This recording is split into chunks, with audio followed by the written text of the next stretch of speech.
بسم الله الرحمن الرحيم.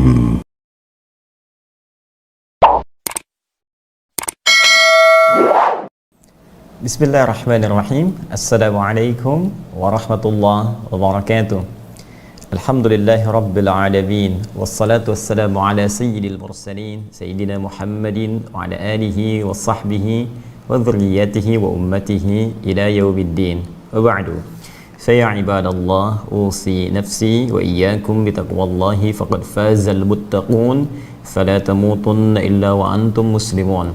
Faqala ta'ala mudhakkiran bidzalika ya ayyuhalladzina amanu taqullaha haqqa tuqatih wa la tamutunna illa wa antum muslimun.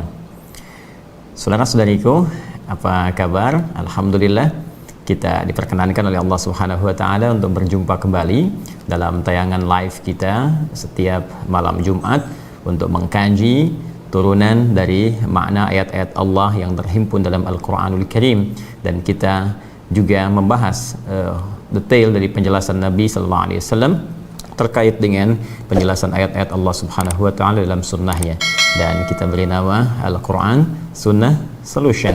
Dan diantara sahabat kita mengusulkan untuk memberikan nama dengan Aqsa, dan alhamdulillah kami juga menerima itu. Ini menunjukkan kami terbuka untuk mendapatkan masukan-masukan yang kiranya baik. Insya Allah kita bersama-sama hadirkan dan semoga mendapatkan pahala di sisi Allah Subhanahu wa taala.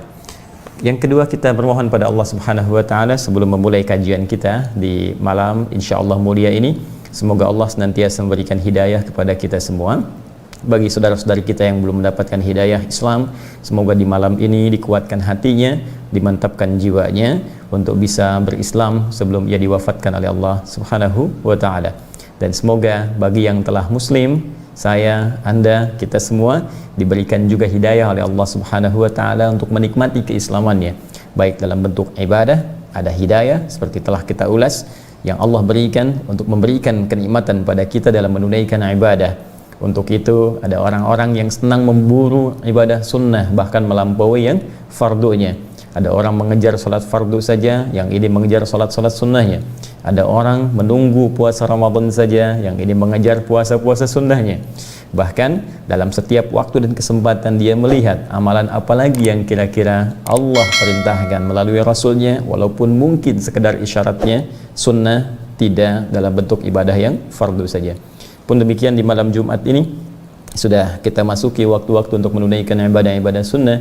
Mudah-mudahan kita dikuatkan oleh Allah untuk bisa mengoptimalkan ibadah di malam Jumat sampai esok hari Jumatnya. Ada memperbanyak salawat kepada Nabi SAW, membaca surat Al-Kahf, ya, kemudian juga berzikir dan meningkatkan ibadah kita kepada Allah Subhanahu wa taala secara umumnya. Semoga dengan itu kita dimuliakan oleh Allah Subhanahu wa taala. Untuk itu, sebagai upaya kita mengamalkan apa yang Allah perintahkan, Rasulullah isyaratkan, kita coba teruskan kajian kita dalam mengkaji tuntunan syariat Islam yang bersumber dari Al-Quran dan Sunnah Rasulullah Sallallahu Alaihi Wasallam.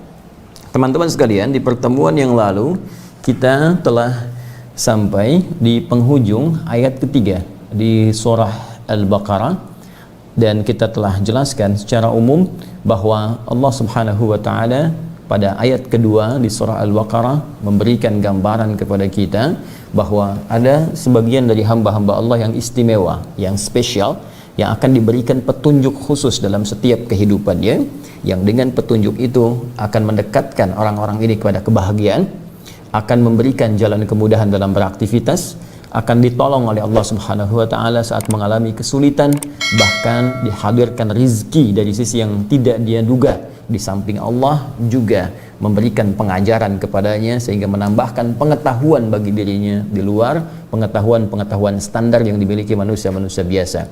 Itulah golongan orang-orang yang bertakwa ketika Allah sebutkan di penghujung ayat kedua di surah Al-Baqarah itu, dzalikal kitabu la raiba fi, di ujungnya hudal lil muttaqin. Ada golongan orang-orang takwa yang diberikan hudan oleh Allah Subhanahu wa taala, dan telah kita bahas dengan tuntas.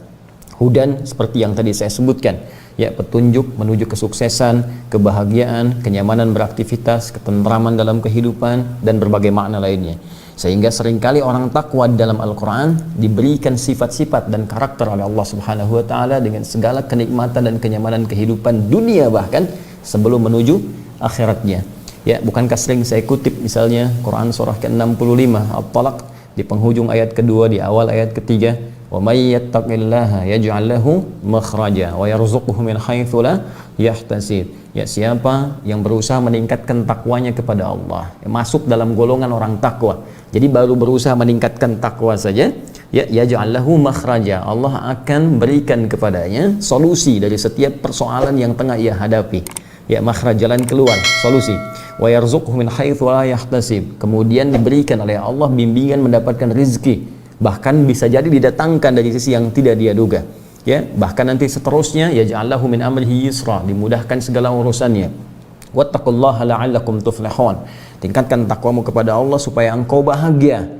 Ya, wattaqullaha wa yu'allimukumullah. Tingkatkan takwamu kepada Allah supaya Allah ajarkan, tambahkan kepadamu jenis-jenis pengetahuan di luar batas-batas yang standar tadi. Ya, itulah anugerah Allah yang diberikan pada orang-orang takwa, dan jika kita ingin mengejarnya, maka syarat pertamanya adalah kita mesti kembali kepada petunjuk Allah. Saya sering katakan kepada Anda, gunakan akal yang telah Allah berikan kepada kita. Ini anugerah besar yang membedakan kita dengan makhluk lainnya, ya, baik itu hewan ataupun yang lain. Gunakan standar logika kita.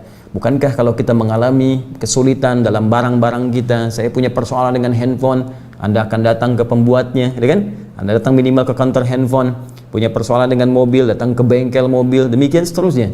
Sekarang kita berbicara tentang kehidupan kita yang kompleks, maka kembalikan seluruh referensinya kepada pencipta seluruh kehidupan, pada Allah Subhanahu wa Ta'ala.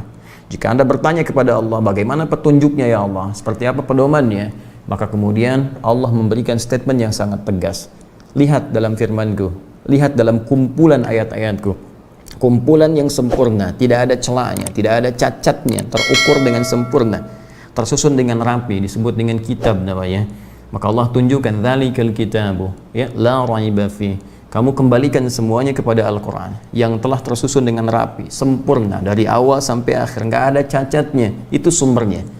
Karena itu dzalika, dia punya sifat yang jauh dari apa yang kamu bayangkan, tidak seperti yang mereka tuduhkan. Ini keutamaannya jauh tinggi di luar batas-batas yang pernah kita pikirkan atau pernah kita bayangkan.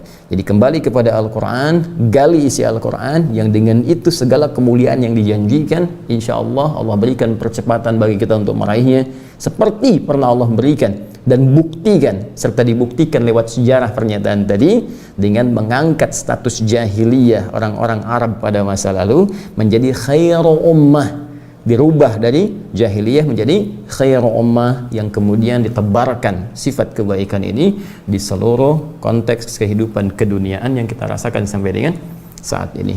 Nah, kalau kita sudah kembali mengerti, paham tentang cara ini, maka diberikanlah detailnya oleh Allah di turunan ayat yang ketiganya untuk menjadi pribadi orang takwa. Seakan sebelum Anda bertanya, ya Allah, saya siap untuk mendengar, saya siap untuk menyimak, saya siap untuk mengamalkan, sebelumnya mempelajari, memahami apa yang akan kau sampaikan di firman-Mu dengan keinginan terbesar saya menjadi orang takwa. Lantas bagaimana caranya? Maka Allah tunjukkan di ayat ketiganya, seperti telah tuntas kita uraikan dalam beberapa pertemuan di episode yang lalu, ya, alladzina yu'minuna bil ghaib wa yuqimuna as-shalah wa mimma razaqnahum yunfiqun. Kemarin kita berhenti di sini. Maka Allah memberikan gambaran kepada kita. Fokus lagi nanti kepada apa yang telah kita tuliskan, saya rangkumkan, ya, dalam uraian di pertemuan-pertemuan lalu. Alladzina yu'minuna bil ghaib, untuk menjadi orang takwa, pertama kamu harus mulai dengan memantapkan amalan hati. Itulah kita bahas. Mohon sekali berkenan dengan segala kerendahan hati dan permintaan maaf saya kepada teman-teman yang baru bergabung di pertemuan hari ini. Saya memohon, ya, mengisyaratkan untuk juga mengkaji pertemuan sebelumnya sehingga ada ketersambungan dengan apa yang kita uraikan kekinian. Baik. Yang pertama, maksimalkan amalan hati. Ini telah tuntas kita bahas, ya. Nanti bentuknya berupa iman. Iman menjadi amalan hati, yang dengan amalan hati ini akan menjadi kunci berhasilnya seluruh amalan yang lain, serta kunci pembuka akan lahirnya ketenangan dalam kehidupan dunia dan keamanan dalam urusan akhirat. Kemudian yang kedua, dibuktikan iman ini lewat standar amalan fisik. Jadi ini yang standar, dicontohkan lewat salat. Alladzina yu'minuna bil ghaib wa yuqimuna shalah. Ini telah kita bahas juga. Ya. Untuk menjadi orang takwa, ya, bukan sekedar beriman, tapi buktikan iman dengan menunaikan amalan fisik. Contoh salat. Kemudian yang ketiga, upgrade juga, ya. Jangan cukupkan di amalan fisik, karena amalan fisik ini amalan standar yang semua hamba bisa mengerjakannya. Ya. Untuk menunaikan salat tidak kita butuhkan harta. Sekali lagi, tidak ada orang salat bayar. Kan? Baik, semua orang bisa mengerjakannya dengan segala kemampuannya, bahkan dengan segala keadaan fisiknya.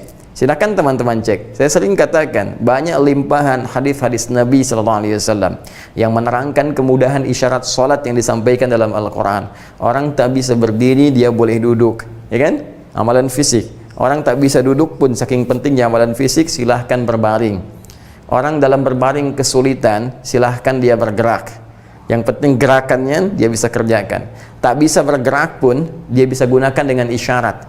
Ya, tak bisa isyarat pun dia gunakan dengan kedipan. Tuh, saking dimudahkannya oleh Allah setiap kita untuk bisa menjadi pribadi yang takwa. Jadi sampai ke titik ini kita bisa menyadari betapa sayangnya Allah Subhanahu wa taala kepada kita. Sampai semua keadaan fisik kita pun tidak menghalangi kita untuk bisa menjadi pribadi takwa di hadapan Allah. Seakan-akan Allah ingin menyampaikan kepada kita dengan segala sifat rahmanku, sayangku kepada hambaku, tidak ada sekat apapun yang membedakan seseorang dengan yang lainnya untuk bisa menjadi pribadi takwa di hadapanku, kata Allah.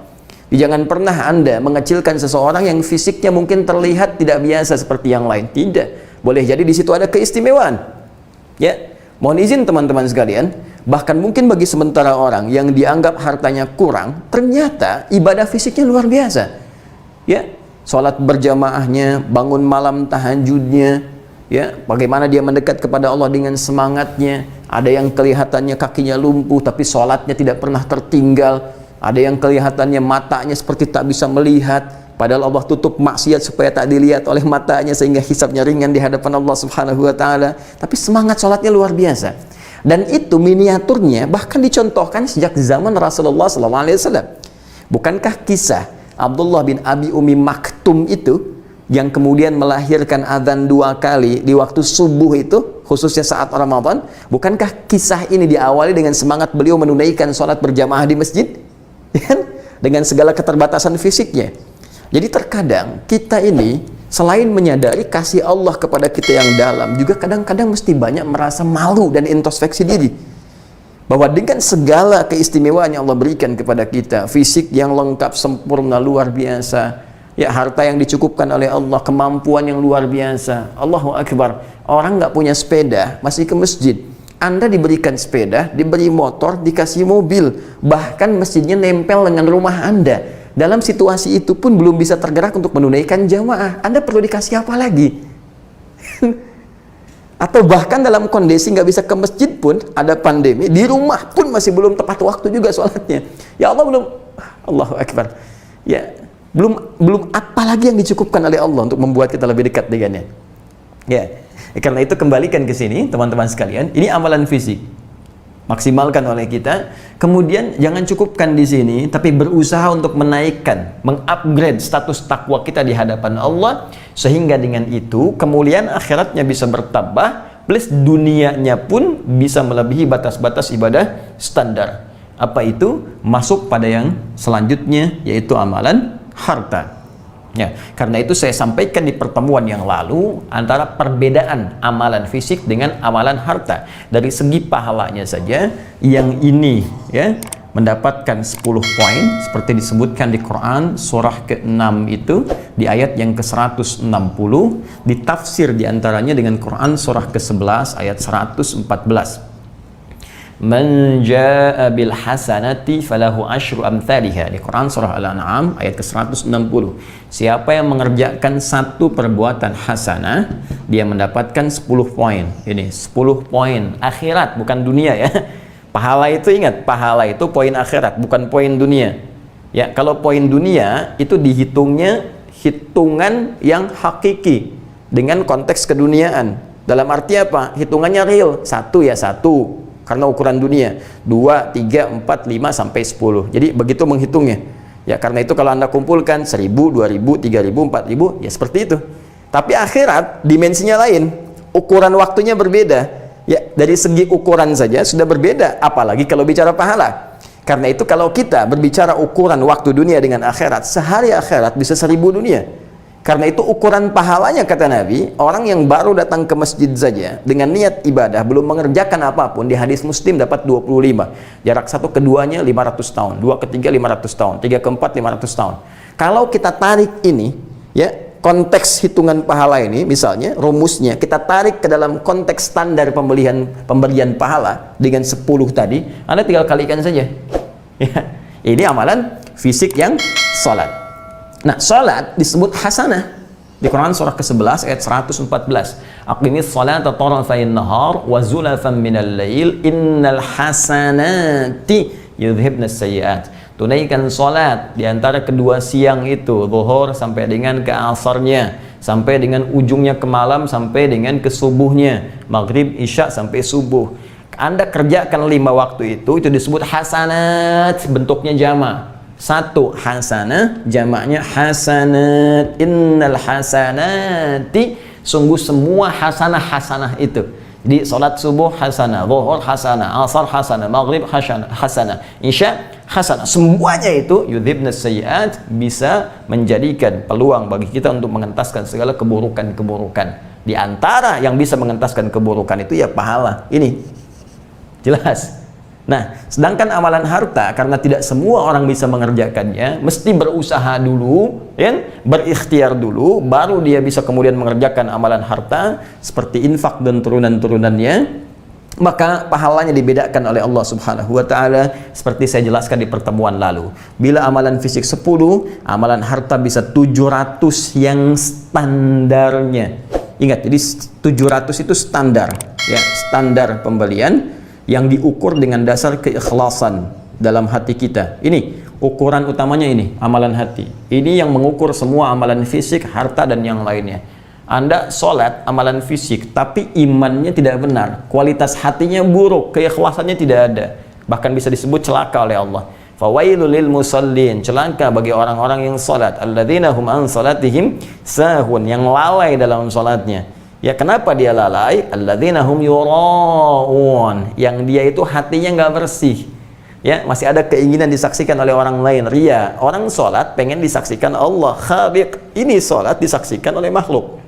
Keinginannya disaksikan oleh makhluk, maka muncul penyakit di hatinya, ria. Karena ada penyakit di hatinya, nih, yang tidak dibersihkan oleh imannya, nggak pernah berlatih dengan menguatkan iman, sehingga hati menjadi kotor. Keikhlasan menjadi terganggu. Karena keikhlasan menjadi terganggu, akhirnya pahala pun tidak dapat yang standar. Ini bermasalah. Jelas? Nah, karena itu kembali ke sini, ini yang standar diukur dengan keikhlasannya itu mendapatkan 700 kali lipat. Dalilnya di Al-Qur'an surah kedua Al-Baqarah ayat 261. Limpahannya tanpa batas. Jadi semakin ikhlas, wallahu yudha'ifu liman yasha' wallahu wasi'un alim. Allah akan melipat gandakan tanpa batas karena Allah maha luas pemberiannya, maha luas pemberiannya, alim, maha tahu tentang kadar keikhlasan orang yang berinfak itu. Ini pun awas, masih ada standar keikhlasan. Jadi kalau Anda infak demikian banyaknya tapi ikhlasnya bermasalah, hatinya kotor, imannya tidak ditingkatkan untuk membersihkan hati, maka ini pun bisa celaka. Lebih dahsyat ya kerugiannya dibandingkan amalan fisik. Karena itu ketika disebutkan di Quran surah kedua ayat 264, wah ini kesia-siaannya sungguh luar biasa. Ya ayyuhalladzina amanu la tubtilu shadaqatikum bil manni wal adza kalladzi yunfiqu malahu ria'an nas. Ya, hai orang-orang beriman, jangan kau gugurkan. Tuh, ada orang-orang yang ketika beramal, amalnya dianggap gugur oleh Allah. Bisa kebayang nggak? Ada orang infak 1 miliar, terus setelah itu dianggap gugur oleh Allah. Udah, nggak ada nilainya.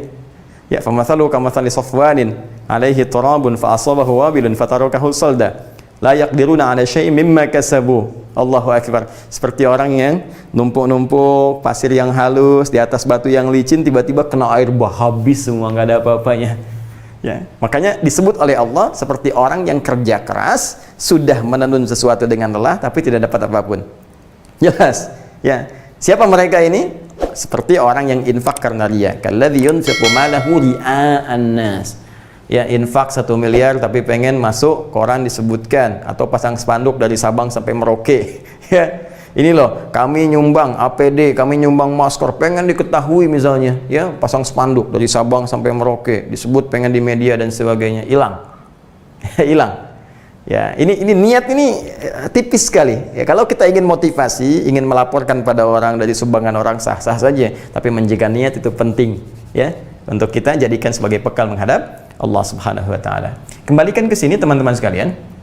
Di pertemuan yang lalu kita telah tuntas membahas tentang amalan yang ketiga, amalan harta sampai ke titik pahala sebagai motivasi, ya, yang menjadikan kita semakin kuat untuk mengupgrade instrumen takwa kita sehingga naik levelnya melebihi batas-batas yang standar. Yuk teman-teman sekalian, saya ingin bandingkan ya, di zaman Nabi saja yang teknologinya tidak seperti sekarang, yang sekarang segala kemudahan aksesnya ada, peluangnya banyak, segala hal bisa menjadi peluang untuk bisa mendapatkan harta.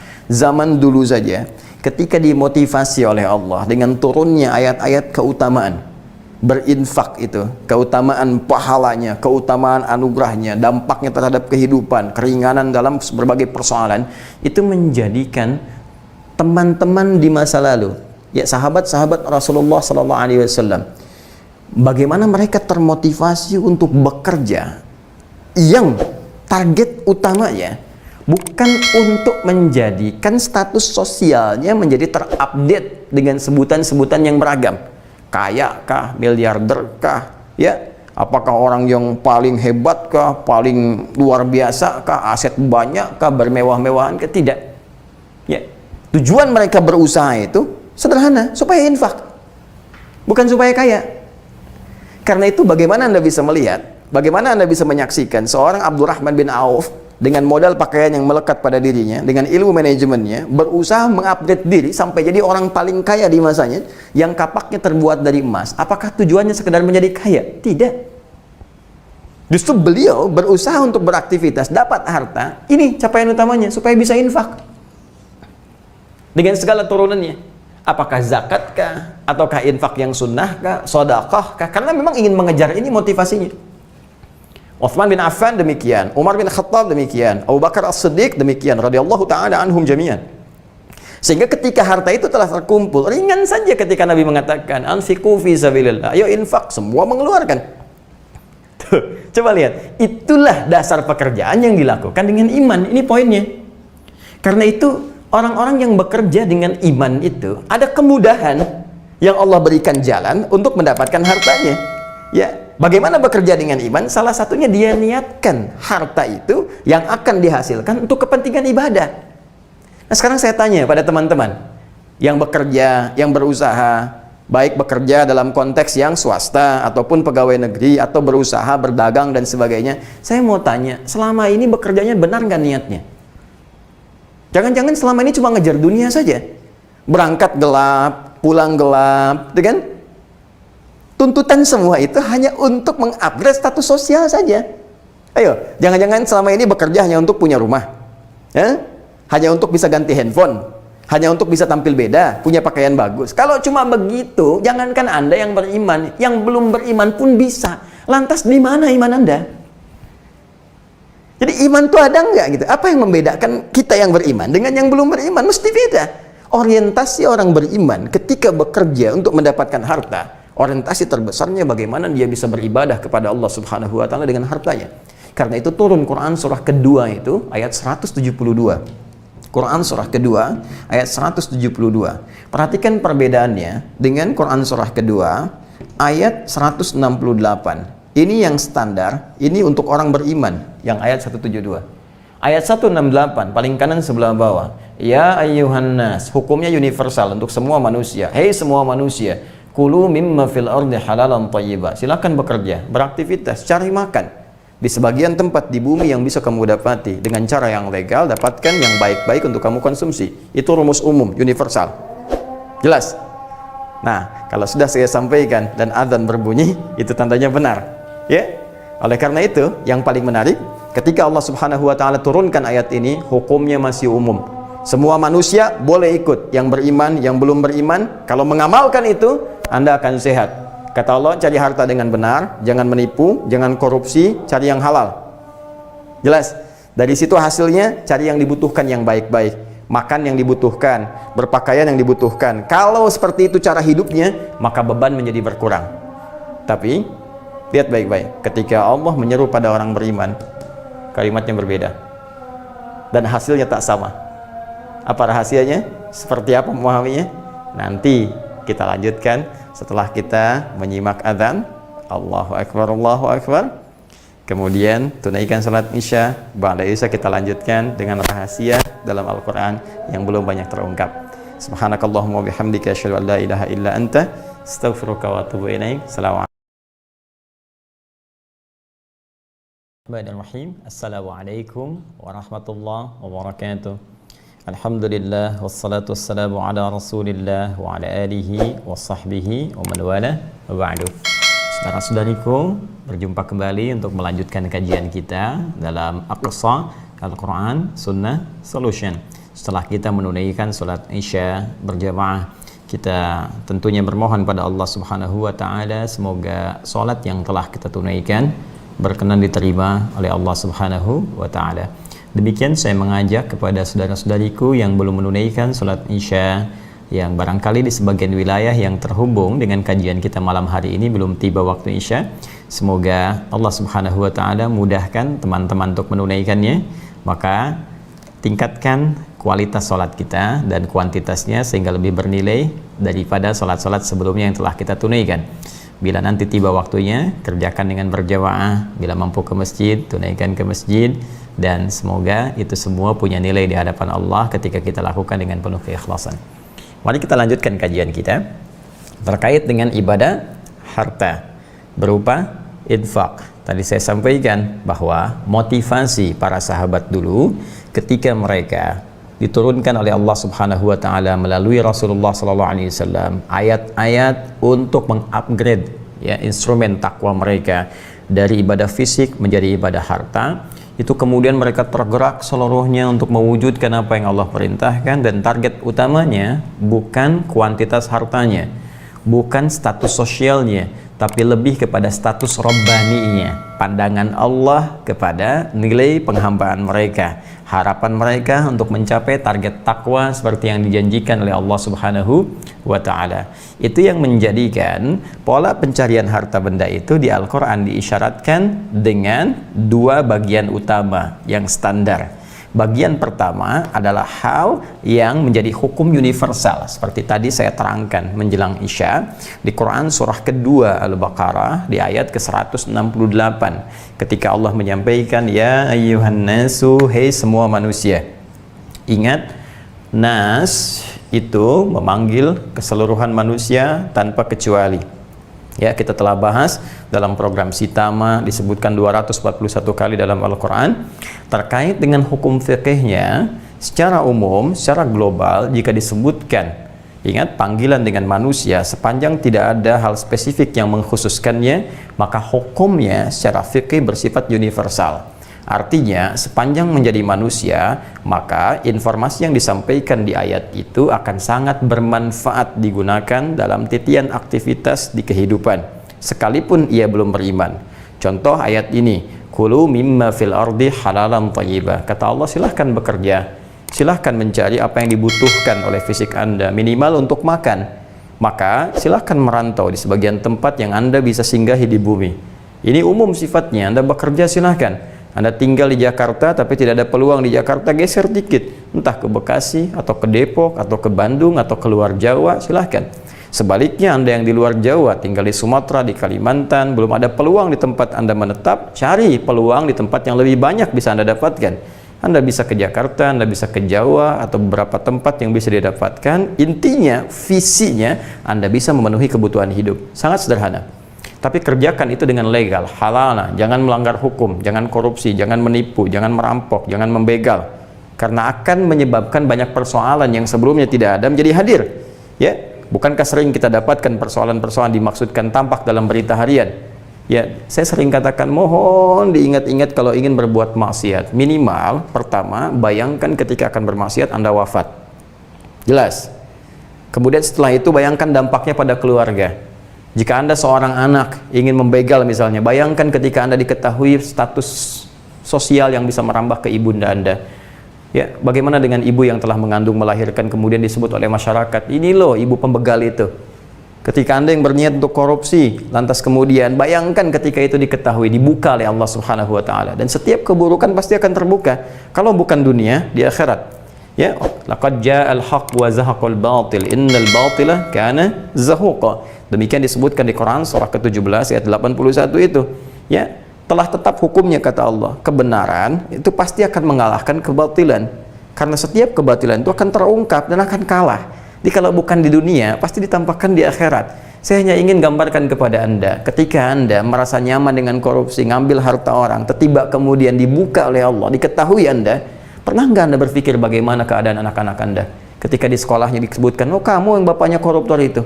Bagaimana tentang keluarga Anda, istri Anda, dan sebagainya. Karena itu bertakwalah kepada Allah Subhanahu wa taala. Kalau bukan sekarang, nanti di akhirat. Ya, apa Anda pikir Anda akan bebas begitu saja? Silakan, Anda mau jadi apapun. Pejabat, birokrat, diplomat, pengusaha, ya. Silakan pedagang, bahkan ustadz sekalipun, silakan. Berbuat sesuka Anda. Ish ma syi'ta fa innaka mayyit. Ya, silakan. Anda berbuat sesuka Anda, tapi jangan lupa Anda itu mayyit, calon wafat, calon meninggal. Dan kita yakin ketika kita berpulang kembali kepada Allah Subhanahu wa taala, ada kehidupan lain dan pola hisab yang tidak sama dengan hukum dunia, akan berbeda. Karena itu halal, kerjakan dengan baik. Thayyibah, kalau ingin tidak ada beban, maka thayyibah, dari apa yang dihasilkan itu cari yang memenuhi kebutuhan hidup kita. Cari berkahnya, cari manfaatnya, cari yang baik-baik. Kalau memang makan itu fungsinya menghilangkan lapar, ya tidak harus semua dibeli. Yang kira-kira bisa menghilangkan lapar itu yang dikonsumsi. Asas kebutuhan, bukan sekedar keinginan. Kalau kira-kira berpakaian itu menutup aurat, maka tidak harus beli yang mewah-mewah. Yang sekiranya bisa dijangkau, dapatkan. Kalau bisa ngontrak, ngapain maksain kemudian beli sesuatu yang tidak kita punya dayanya untuk membelinya? Lantas menjadi beban dalam kehidupan kita. Bukan aib kok teman-teman sekalian. Ya, karena itu banyak situasi timpang dalam kehidupan karena rumus ini tidak digunakan. Ini rumus universal. Tapi perhatikan ketika Allah mengkhitab, mengajak bicara, menyampaikan informasi pada orang beriman. Saat kita berkata, ya Allah saya beriman, apa bedanya dengan yang belum beriman? Kata Allah, saya bedakan. Maka turunlah Quran surah kedua ayat 172. Naik status sebelah kiri paling atas. Ya ayyuhalladzina amanu. Yang tadi ya ayyuhan nas, ini amanu. Kulu min thayyibati ma razaqnakum. Perhatikan kalimatnya, indah sekali. Di sini kulu mimma fil ardi, di sini kulu min thayyibati ma razaqnakum. Lihat kalimatnya. Kami yang telah siapkan rezekinya kata Allah, bukan engkau yang lelah untuk mencarinya. Jadi kalau orang mencari rezeki dengan imannya, maka iman itu akan dibimbing oleh Allah untuk mudah mendekati rezeki yang telah Allah siapkan. Makanya orang beriman kalau benar cari nafkahnya itu nggak akan susah, nggak akan lelah. Ya, kenapa? Karena imannya dibimbing oleh Allah. Kalimat Qurannya ma razaqnakum. Bukankah kaitan rizqun itu terkait dengan infak? Kembali lagi ke Al-Baqarah ayat 3. Alladzina yu'minuna bil ghaib wa yuqimuna as-salata wa mimma razaqnahum yunfiqun. Di sini razaqnahum yunfiqun, di sana ma razaqnakum. Kalau kita korelasikan, makanya sahabat dulu memahaminya seperti itu. Ya, para sahabat memahaminya dengan korelasi tadi, Allah telah siapkan rezeki. Tapi apa tujuan utama rezeki ini? Untuk ibadah. Supaya bisa infak, supaya bisa zakat, supaya bisa sedekah, supaya terpenuhi kehidupan rumah tangganya dengan niat ibadah. Karena kaidah infak pun itu dibawa ke rumah tangga. Ada. Ya, Quran surah keempat ayat 34, itu kan nafkah itu singkatan dari infak. Ar-rijalu qawwamuna 'alan nisa bima faddalallahu ba'dahum 'ala ba'din wa bima anfaqu min amwalihim. Tuh. Ya, setiap para suami dilebihkan dari istrinya, diberikan kekuatan dengan sifat wibawanya dan diberikan kemampuan mencari nafkah. Nafkah tugas suami kalau diniatkan karena Allah jadi ibadah, bagian dari instrumen takwa. Jadi kalau benar-benar semua niatnya untuk ibadah, itu ada kemudahan jalannya. Toh dulu pun dibuktikan oleh Allah. Ini kok Utsman mudah, Abu Bakar mudah, ya, Abdurrahman bin Auf mudah, bahkan melimpah hartanya kalau memang pengelolaan itu diniatkan untuk kepentingan takwa. Ya, saking sayangnya Allah kepada kita, kadang-kadang karena belum sempurna ketakwaan kita, khawatir malah jadi beban dihisab di kemudian hari. Karena itu diminta dilatih dulu. Takutnya menumpuk, hisabnya malah luar biasa nanti.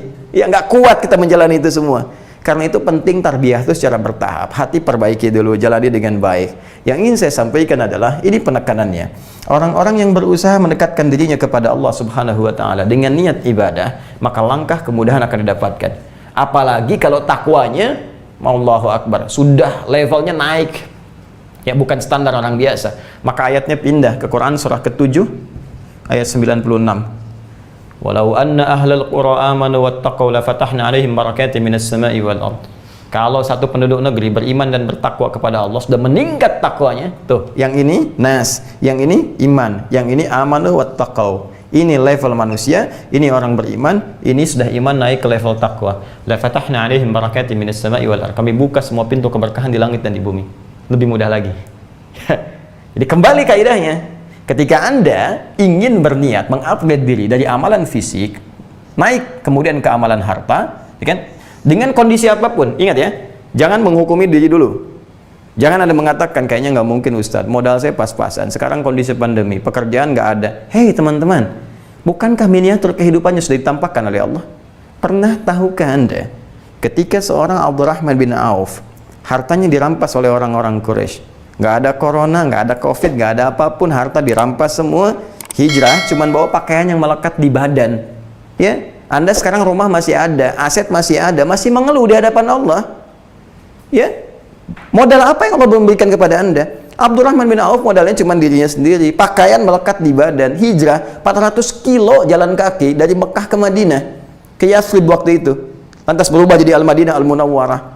Tidak ada putus asa, nggak ada gelisah, nggak ada pesimis.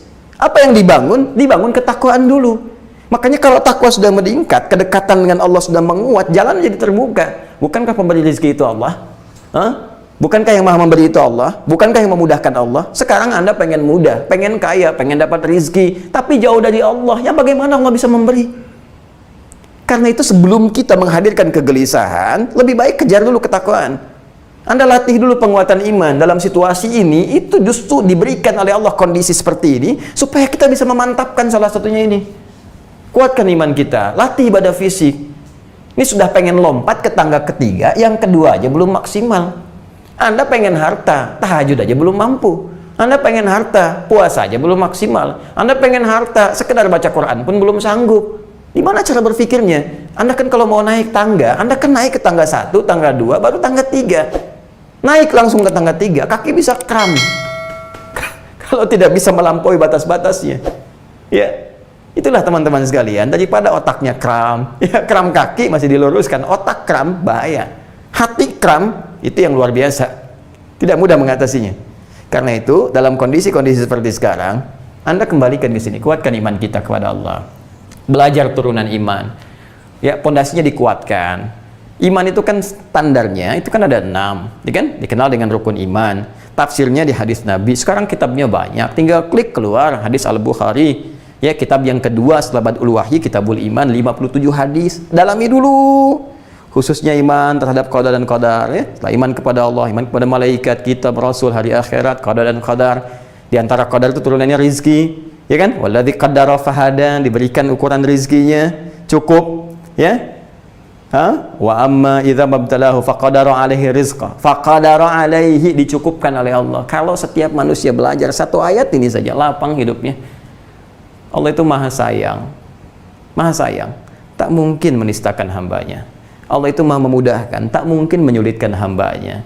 Jadi kata Allah, saya nggak pernah mengurangi rezeki hamba saya, yang ada saya cukupkan. Cuman manusia kadang nggak pernah merasa cukup, karena nggak merasa cukup itu selalu sifat fakir hadir dalam jiwanya. Jadi kalau kita mengerti bahwa Allah mencukupkan rezeki, kemudian kita maksimalkan dengan ibadah fisik, tuh kalau sudah lapang hatinya, baru Allah kasih.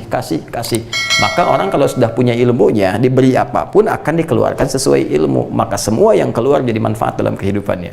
Paham? Baik, sudah kita kembalikan bagian terakhir di sini.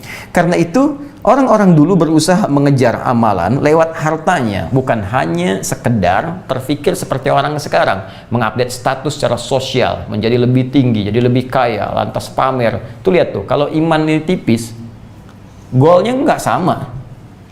Coba buat tunjukkan pada orang, update status, tunjukin foto, bikin konten video macam-macam dan sebagainya. Ya, tapi kan itu hak saya, silahkan. Itu hak Anda. Semua orang bisa melakukan apapun sesuai yang dia inginkan. Silahkan bebas. Tapi satu saat kita bertugas untuk mengingatkan, semua akan dihisab di hadapan Allah Subhanahu wa taala. Jadi tugas kita itu indah lah ya, sama-sama saling mengingatkan, tidak perlu saling mencela. Ya, tidak perlu saling menghinakan. Cuma kita berikan jalan keluar, disampaikan loh seperti ini begini, informasinya seperti ini, nanti muaranya begini. Anda mau ikut silahkan, tidak jika pilihan. Fadzakir innama anta mudzakir lasta alaihim bimusaitir. Muhammad SAW kata Allah, ingatkan, tugasmu mengingatkan, gak harus paksa orang. Indah sekali. Oke. Nah, ini poinnya. Jadi, kembali ke sini, ketika seseorang meniatkan pencarian hartanya dengan tujuan untuk beribadah kepada Allah Subhanahu wa taala, meningkatkan instrumen takwa, mengupdate pada bagian yang ketiga, maka ma razaqnakum, kata Allah, kami akan memudahkan rezekinya, bukan mereka yang lelah mendapatinya. Setelah itu apa yang terjadi?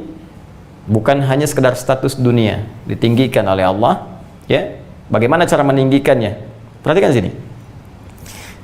Teman-teman, orang yang mengejar ini amalan harta, menaikkan dari level kedua ke yang ketiga, kemudian mendapat kemudahan dari Allah, diberikan taufik, mudah, ya, dapat kemudahan, naik status, harta bertambah. Orang dunia menyebutnya kaya, ya kan? Jadi ada 3 jenis kekayaan, ada yang kaya, ada kaya banget, ada yang kebangetan kayanya, ya. Ada yang kaya, ada yang kaya banget, ada yang kebangetan kayanya, ya. Jadi ini kadang-kadang kalaupun sudah sampai ke level ketiga, kebangetan kayanya, tuh ya, ke ta'lim pakai Ferrari, ke masjid pakai Lamborghini gitu kan. Masya Allah, jalan biasa. Tapi karena cara mendapatkannya benar, maka goalnya pun benar, outputnya benar. Apa yang dia lakukan? Dia mengamalkan Quran surah ke-28 ayat 77. Wabtaghi fima atakallahu daral akhirah wa la tansa nasibaka minad dunya. Ya, silakan cari kemuliaan akhirat yang bisa engkau dapatkan dengan harta yang Allah titipkan kepadamu. Tapi jangan lupakan duniamu. Maka dia cukupkan dunianya dulu. Ya, rumah dia cukupkan, ada ruang sholat, ruang makan, ruang ibadah, ruang segalanya, untuk anak-anak sekolah, untuk istri, untuk segalanya. Sudah cukup, tabungan cukup, maka dia menilai lebihnya itu titipan Allah untuk amalan yang ketiga ini. Gitu cara mengukurnya. Anda dapat gaji misalnya 50 juta, kebutuhan rumah tangga dengan segala diukur, ya, dengan tabungan, dengan segalanya 30 juta, sudah selesai ini, tuntas. Maka yang 20 jutanya itu titipan dari Allah untuk mengejar kemuliaan akhirat Anda. Begitu cara berpikirnya. Nah, kalau benar seperti ini, itu Allah akan mudahkan. Cara dapat hartanya mudah, cara bekerjanya mudah, tidak lelah dia, dan goalnya harus benar. Begitu ini benar, keluarnya teman-teman sekalian, jadi manfaat. Makanya orang-orang Islam yang kaya, kekayaannya jadi berkah, jadi manfaat. Ketika menjadi manfaat, apa yang Allah berikan saat di kemudian hari? Perhatikan baik-baik. Ini akan sangat berbeda dengan orang-orang yang tidak kuat imannya. Maka turunlah Quran surah ketiga Ali Imran ayat 133 sampai 134. Ini penutupnya. Perhatikan baik-baik. Wasari'u. Saya sambil hapus ya. Ya, Anda tinggal nyimak kan. Saya terangkan, saya tulis, saya hapus sendiri, saya bacakan. Anda boleh cek mushaf ya. Bismillah. Saya hapus dulu yang ini sambil saya bacakan ayatnya. Quran surah ke-3 Ali Imran ayat 133 sampai 134. Paling kanan sebelah atas di mushaf standar. Wasari'u ila maghfiratin min rabbikum wa jannatin arduha ya as-samawati wal ard uiddat lil muttaqin. Saya tuliskan dulu kalimatnya. Uiddat lil muttaqin. Siapa yang dimaksudkan di sini? Ayat 134-nya. Ini ayat 133. Ini ayat 134-nya. Orang pertama, alladzina yunfiquna fis sarai wad dharra. Alladzina yunfiquna fis sarai wad dharra wal kadhimina al ghaidha, dan seterusnya ayat. Fokus. Lihat baik-baik. Orang-orang yang benar mencari hartanya diniatkan untuk mengupgrade instrumen takwanya sehingga bisa melampaui batas yang kedua yang standar sampai pada yang ketiga. Selain dimudahkan caranya oleh Allah, kemudian benar cara penyalurannya, dapat pahala melebihi batas-batas yang standar. Di akhirat pun Allah siapkan surga spesial untuk orang-orang ini. Ya, apa jenis surganya?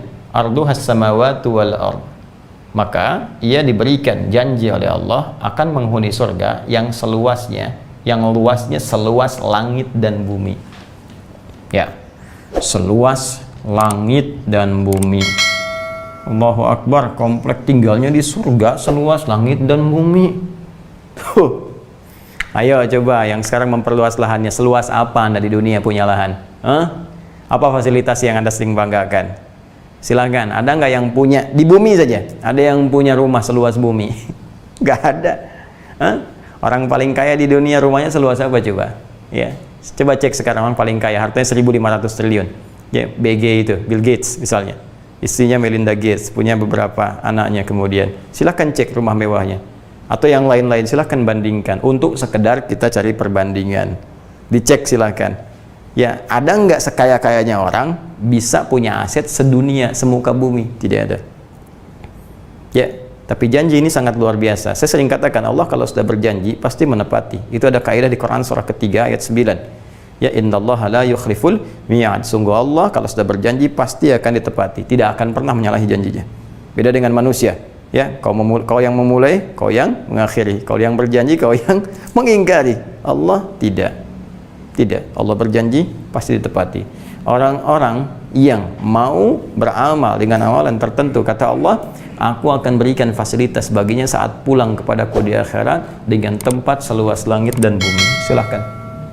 Mau olahraga, bebas. Mau lari, silahkan sampai ujungnya. Mau koprol, mau maraton, lebar, seluas langit dan bumi. Silahkan. Luas. Disediakan untuk siapa? Wa'iddat lil muttaqin. Aku sediakan bagi orang-orang yang takwa. Nih, lil muttaqin. Lagi-lagi kembali ke Al-Baqarah ayat kedua. Dzalikal kitabu la raiba fi hudal lil muttaqin. Tuh. Al-Baqarah ayat 2, Allah berikan keutamaan spesial bagi orang-orang takwa. Ini amalannya. Di antara orang takwa ini ada yang mengupgrade sampai tingkat yang ketiga, amalan harta benda. Bagaimana tempat kembalinya? Wa'iddat lil muttaqin. Disediakan saat di akhirat surganya seluas langit dan bumi. Apa amalan saat di dunianya? Ayat 134, alladzina yunfiqun. Alladzina yunfiquna fis sarai wad dharra.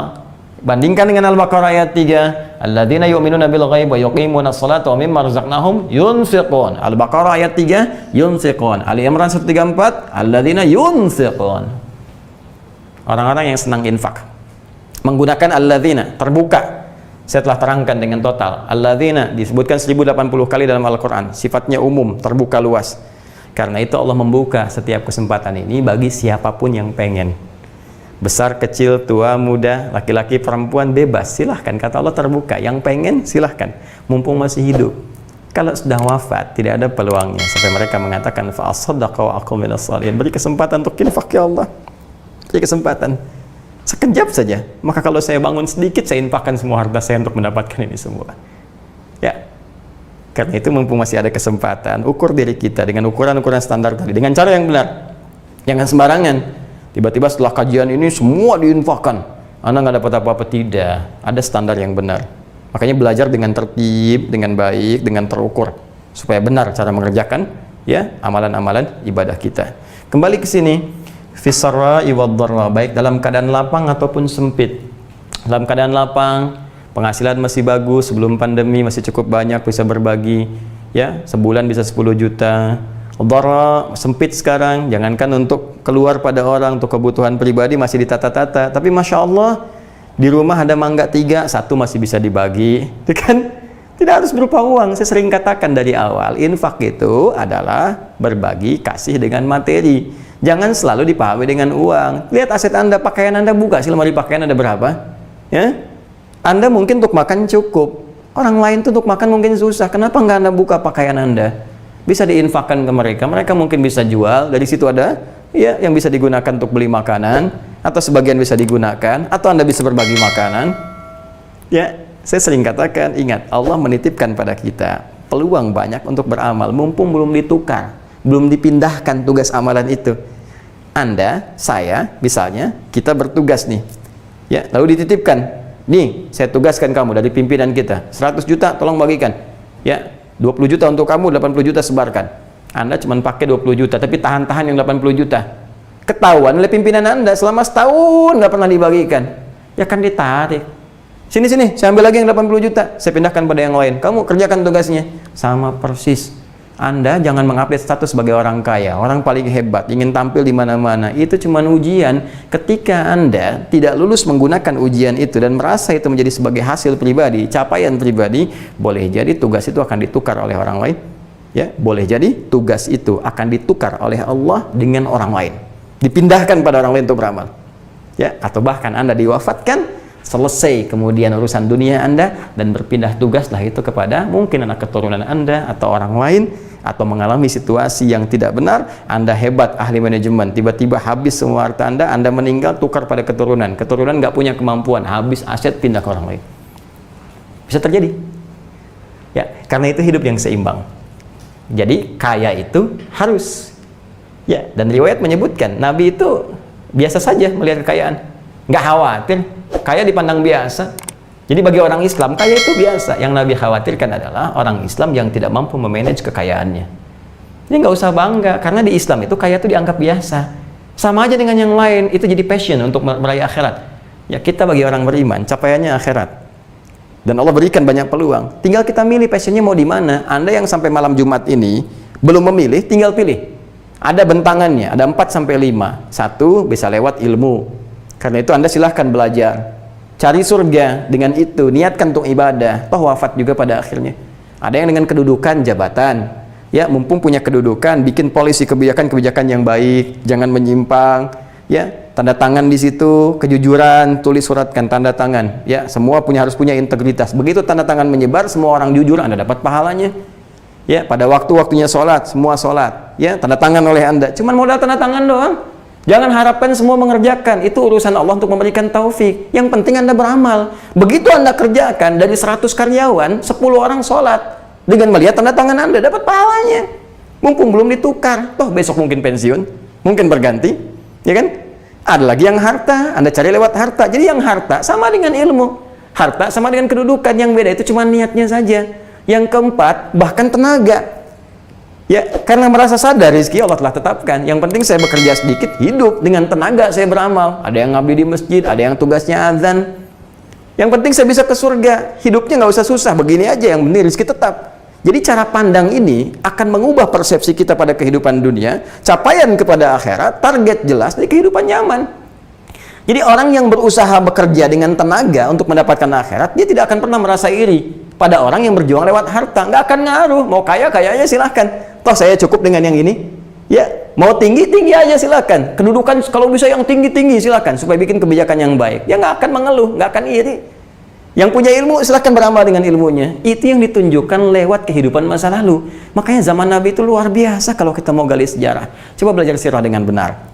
Ada yang kaya seperti Uthman, seperti Abdurrahman bin Auf, seperti Abu Bakar. Ada yang punya ilmu seperti Ali bin Abi Thalib. Ada yang dengan kedudukan seperti Amr bin As. Ada yang dengan tenaga seperti Bilal. Saya pernah ingin selalu memberikan pertanyaan kepada teman-teman, pernah nggak ada keributan antar sahabat gara-gara status sosial? Apakah Ali pernah mengeluhkan kekayaan Abdurrahman bin Auf? Tidak. Apakah Abdurrahman bin Auf pernah menyoal kepintaran Ali? Tidak. Radhiyallahu ta'ala anhum jami'an. Apakah ada yang pernah mencela Bilal dengan harta yang sangat terbatas? Tidak, karena Bilal merasa dirinya kaya, sudah bebas sekarang dengan tenaga saja. Bilal itu azan, Allahu Akbar, Allahu Akbar. Begitu selesai azan, Nabi komen, kata Nabi, aku dengar suara terumpahmu di surga. Aku dengar suara terumpahmu, kaki langkahmu itu di surga. Bilal nyimpulin, azan aja bisa masuk surga, ngapain saya seperti Abdurrahman bin Auf? Makanya pesennya di situ saja, udah saya dengan tenaga aja. Kalau mau kaya gampang, sepeninggal Nabi banyak diburu sahabat. Bilal kalau mau kaya gampang, bawa status sahabat kemana-mana, sahabat, dapat sumbangan, dapat macam-macam, dapat status. Mungkin kalau sekarang diangkat jadi komisaris utama, jadi direktur ini itu. Tapi memilih untuk menepi supaya tidak kehilangan status akhirat yang telah diraih panjang dan tertukar dengan urusan dunia yang tidak seberapa. Gitu. Jadi kalau cara berpikir kita begini, menjalani hidup tuh enak gitu. Ini jadi beban ini karena apa? Karena level ini belum terlewati dengan maksimal. Dan ketika mendapatkan sesuatu pun jadi salah arah. Akhirnya apa yang terjadi? Harta yang tadinya tujuan untuk ibadah, goalnya jadi salah. Jadi untuk pamer, jadi untuk rebutan. Karena pamer, setan datang pada orang lain. Lihat berupa peluang. Ini nih, bisikin setan kepada yang lain, rampok rumahnya. Ya kan? Tibalah kemudian perampok, begal, jadi pembegal, jadi macam-macam. Jadi status sosial pun akan berdampak. Akhirnya kehidupan, ya, bermasyarakat, kehidupan berbangsa, kehidupan negara, jadi tidak stabil. Jelas sampai sini? Nah, karena itu, kalau kita ingin mewujudkan ini semua, maka ayatnya indah, dibuka di awal ayat 133 itu supaya kita berkontemplasi dulu, merenung, istighfar dulu. Lihat kalimatnya, wasari'u ila maghfiratin min rabbikum. Wasari'u ila maghfirah, bergegaslah Anda, lekas, bergegas, segera, gaspol, bergegaslah, segeralah, ya, ila maghfirah, ya, ila maghfiratin min rabbikum, untuk meraih ampunan Rabbmu. Tuh lihat, ayatnya ayat untuk mengupgrade jadi takwa. Amalan pertamanya infak. Ya, kok bisa pembukanya diminta untuk meraih ampunan? Bagaimana cara meraih ampunan yang paling mudah? Istighfar, ya kan? Istighfar tuh minta maghfirah, istighfara minta maghfirah. Maghfirah itu ampunan. Ya ghafara yaghfiru ghufran wa maghfiratan. Ya, pemberian ampunan dari Allah disebut maghfirah. Ya, lailah maghfirah, malam yang penuh dengan ampunan. Ya, baik. Fokus ke sini. Cara mendapatkannya, ya, ini akar katanya dari ghafara. Kalau ingin minta ditambah ista, ilmu sorofnya, ya, istaf'ala yastaf'ilu, itu derivasi tasrifnya, jadi istighfara. Istighfara sifatnya disebut dengan istighfar. Istighfar itu paling mudah untuk minta ampun. Nah, istighfar itu minta ampun. Minta ampun itu, ya, berarti kan konotasinya ada sesuatu yang harus diampuni. Yang harus diampuni itu berarti ada yang salah dan punya kandungan dosa di dalamnya. Jadi ada salah yang belum tentu ada dosanya. Nah, itu minta maaf, ya. Salah yang belum tentu ada dosa. Misal begini, salat subuh itu 4.35 misal di Bekasi. Terus Anda bangun jam 5:34. Ya, 4.35 subuh, 4.35. Anda bangun 5.34. Tuh, baru bangun nih, belum sholat. Salah tidak? Salah. Dosa tidak? Belum tentu. Mungkin karena kelelahan, ya, malamnya tahajud terlampau khusyuk, terus capek ketiduran bangun 5.34. Ya, salah, memang salah. Dosa enggak? Belum tentu, karena nggak pernah ada niat untuk menunda. Jadi kesalahan yang belum tentu mengandung dosa itu khata. Ya, itu umum, masih konteks umum khata tuh, ya. Baik, berbuat salah akhta. Jelas? Saya salah akhta tuh, kami salah akhtana. Maka kita minta Allah untuk memaafkan kesalahan. Ya, salah dimaafkan. Pemaaf, sifat Allah punya sifat memaafkan, namanya al-afu. Al-afu. Maka muncul di ujung ayat Al-Baqarah itu, ya, Al-Baqarah ayat 286. Rabbana la tu'akhidna in nasina au akhtana. Ya kan? Nah, kemudian di penutupnya wa'fu anna. Al-afu dipasangkan dengan khata. Ya, tapi kalau kesalahan itu mengandung unsur dosa, sudah naik jadi dzambun namanya. Ya, dzambun. Dzal nun ba. Ya, dzal nun ba, ini dzambun. Satu kali salah. Misal Allahu Akbar tadi bangun jam 5:34, tapi malamnya habis begadang, habis nonton bola, ya kan? Terus ya memang sengaja tidur, habis itu ketinggalan sholat subuh, bangun kesiangan, jelas salah dan dosa. Maka redaksinya berubah menjadi dzambun. Allah tidak ingin ada hamba pulang dengan dosa. Kamu ini lahir bersih, suci, mulus, bersih, kok pulang-pulang kotor. Karena itu saking rahmannya Allah kepada kita. Allahu Akbar, kalau kita ngaji itu al-asmaul husna dengan benar, semakin cinta kita sama Allah, semakin malu kita, semakin sadar bahwa diri kita itu luar biasa. Ya, banyak kesalahannya, banyak tidak menempatnya, banyak tak tahu malunya, banyak tak tahu dirinya. Allahu Akbar, Allahu Akfir lana ya Allah. Mudah-mudahan Allah ampuni kita, ya. Ini saking sayangnya Allah kepada kita, ini kurang apa lagi? Ya, satu kali dosa pun jangan sampai pulang, sampai Allah kemudian menurunkan sifatnya untuk mengampuni satu dosa. Ya, satu kesalahan mengandung dosa, dzambun. Allah turunkan sifat untuk mengampuni. Mengampuni ghafara. Isim fa'ilnya ghafir. Ya. Maka teman-teman surah ke-40 itu dengan namanya surah Ghafir Al-Mu'min. Ayat 3, Ghafiridz dzambi, dipasangkan dengan ini. Ghafiridz dzambi wa qabilit taubi. Kata Allah, aku penerima taubat. Kalau pengen balik, kalian balik, jangan sampai bawa kotoran. Aku ampuni walaupun kau baru bawa dosa kecil, aku tetap akan hilangkan supaya engkau pulang dalam keadaan bersih. Ya. Tapi kalau dosanya banyak, sudah sengaja tidur terus ngajak orang lain juga. Jangan lu ke masjid deh, kita nonton aja, ngajak orang, maka berubah jadi dzunubun. Dzunub. Ini. Allahu Akbar. Bertambah dosanya. Maka Allah pun tetap menyayangi kita. Dinaikkan sifatnya dari ghafir jadi ghaffar. Ghaffarun, jadi mubalaghah superlatif. Ghaffar. Quran surah Nuh ayat 10 itu. Faqultu astaghfiru rabbakum innahu kana ghaffara. Nabi Nuh mengatakan, ayo aku mohonkan ampun kepada Allah, kalian dah banyak dosanya, tapi Allah punya sifat yang berlipat untuk mengampuni. Innahu kana ghaffara. Makin banyak lagi, udah nggak sholat, mencela orang lain yang sholat, Allah tetap turunkan sifatnya yang ketiga, namanya Ghafur. Ghafurur Rahim. Karena sifat sayangnya Rahim yang tanpa batas untuk urusan akhirat, maka aku akan ampuni sepanjang mereka mau bertaubat. Ghafur. Kalau kita meminta semuanya itu, baik itu sifat ghafirnya, ghafurnya, maka rubah derivasi sorofnya di ilmu sorof, ya, dengan menggunakan kata istaghfara yastaghfiru. Istighfar, minta ampun untuk mendapatkan ampunan. Ampunan yang disebut maghfirah. Jangan-jangan selama ini dititipkan harta, salah mengelolanya, minta ampun. Jangan-jangan selama ini dikasih fisik, salah menggunakan fisiknya. Mata untuk melihat yang baik jadi lihat yang buruk, telinga mendengar yang baik jadi dengar yang buruk, kaki melangkah pada yang baik digunakan pada yang buruk. Salah, minta ampun. Jangan-jangan imannya nggak bersih selama ini, ria, sholat ria, infak ria, ceramah ria. Bisa jadi, jangan dikira Ustadz selamat, belum tentu. Ya, belum tentu. Makanya saya juga mohon doakan sekali, doakan supaya benar menata hati, benar cara menyampaikan, ya. Karena tidak mudah untuk berdakwah, apalagi dalam situasi seperti sekarang. Ya, dulu Nabi mengingatkan ada orang-orang berdakwah hanya mencari popularitas. Orang bertanya apa maksudnya gitu kan? Orang dulu menafsirkan banyak jamaah, sekarang baru ketahuan. Popularitas lewat media sosial, hanya pengen nambah subscriber. Ya, lomba-lomba bikin konten, bikin ini supaya banyak yang nyimak, supaya naikin subscriber, kan jadi dunia akhirnya. Karena itu mohon didoakan supaya kita benar, semua kru juga benar, ya, arahnya benar, kemudian banyak kontemplasi, banyak merenung, banyak ingat akhirat dan sebagainya. Maka apa yang disampaikan itu akan menghunjam ke jiwa, ke dalam hati, bukan sekedar jadi berita, informasi yang sampai ke akal lantas hilang, tidak menjadi amalan, itu tidak kita inginkan. Ya, kita saling mendoakan, doakan ustaz-ustaz, semua ustaz doakan tanpa kecuali.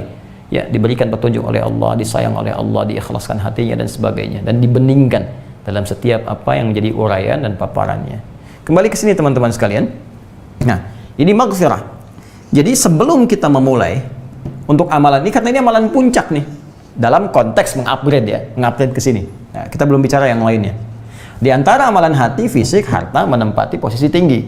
Ya, setelah ini. Dengan dasarnya ini. Nah, karena ini berada di tingkat yang tinggi, maka Allah menginginkan kita mengoreksi diri dulu, benarkan dulu semuanya.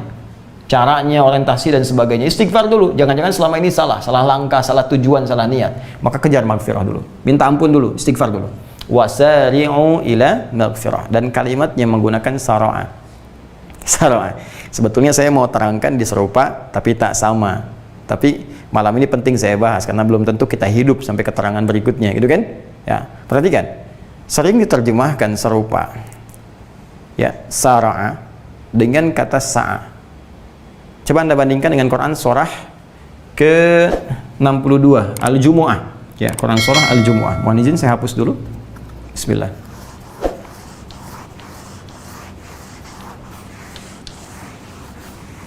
Bandingkan Quran surah Ali Imran. Saya tuliskan nama suratnya saja ya. Ayat 133 dengan Quran surah Al-Jumu'ah. Besok ya, ayat yang ke-9 paling kiri sebelah atas. Yang ini pertama di kanan sebelah atas, di kiri paling atas. Mohon izin ya supaya cepat saja. Saya tidak bermaksud menyampaikan apapun atau mengesankan bahwa tahu nomornya, tidak. Ini untuk mempercepat supaya yang nyari-nyari mudah menemukan. Lihat sini. Yang ini wasari'u ila maghfirati min rabbikum, ila maghfiratin min rabbikum. Yang ini Al-Jumu'ah ayat 9, ya ayyuhalladzina amanu idza nudiya lis-salati min yaumil jumu'ati fas'au ila dzikrillah, fas'au ila dzikrillah wa dzaril bai'. Lihat sini, yang ini wasari'u, yang ini fas'au. Diksinya beda kan? Coba lihat, bacaannya aja beda. Satu wasari'u, dua fas'au. Udah beda. Tapi menariknya di mushaf terjemahnya sama. Bersegeralah. Hai orang-orang beriman, ya ayyuhalladzina amanu idza nudiya lis-salati min yaumil jumu'ati, jika telah tiba seruan menunaikan salat Jumat, fas'au, maka bergegaslah. Segeralah, cepatlah ila dzikrillah, untuk mengingat Allah. Siap-siap menunaikan salat Jumat. Yang ini wasari'u, dan bersegeralah. Ini bersegera, ini bersegera.